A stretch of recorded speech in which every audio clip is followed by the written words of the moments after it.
Jean Telet. Ce qu'Will avait catégoriquement refusé de faire pour Miou Miou avant de la rencontrer. Ce 19 octobre, un an jour pour jour après la disparition de Jean Telet, est paru l'ouvrage L'histoire du roi qui ne voulait pas mourir, son dernier roman inachevé. Dans les colonnes du Parisien, son éditrice Betty Mialet revient sur la naissance de ce texte et fait une amusante révélation sur le couple qu'Will forma pendant 25 ans avec l'actrice Miou Miou.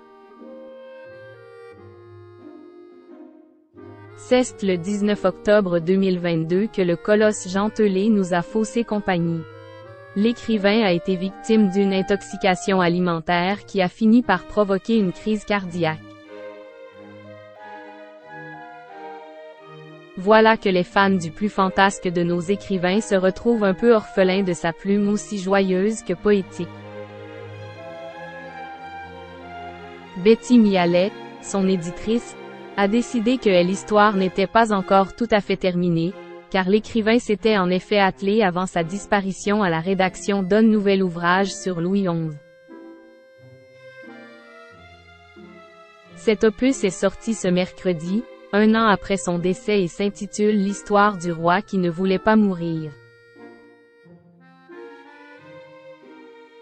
Jean Telet n'était quoi la moitié de l'écriture lorsque la faucheuse est venue le chercher, mais ses plus proches amis ont convaincu l'éditrice de publier le texte inachevé. On voulait trouver la meilleure façon de lui rendre hommage, un an après sa mort qu'on a tous trouvé sidérante, surréaliste, ont-ils expliqué.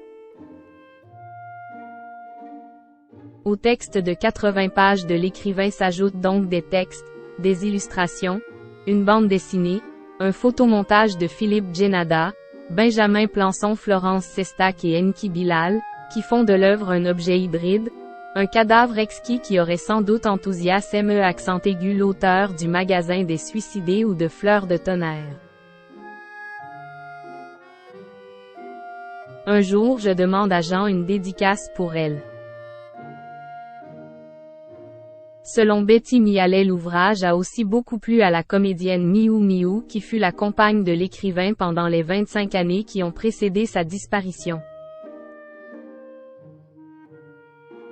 Jean Telet et la comédienne doivent un peu de leur bonheur à l'éditrice comme elle le raconte dans Le Parisien de ce 22 octobre. Jen voyait ses livres à Miou Miou, que je connaissais par ailleurs, explique-t-elle. Un jour, je demande à Jean une dédicace pour elle et il me répond: les actrices cessent déconnent, je ne lui dédicace pas. Le hasard et le destin jouent une farce à l'écrivain 3 semaines plus tard, en lui faisant rencontrer Miou Miou chez Jean-Pierre Coff, témoin alors du coup de foudre qui les frappe.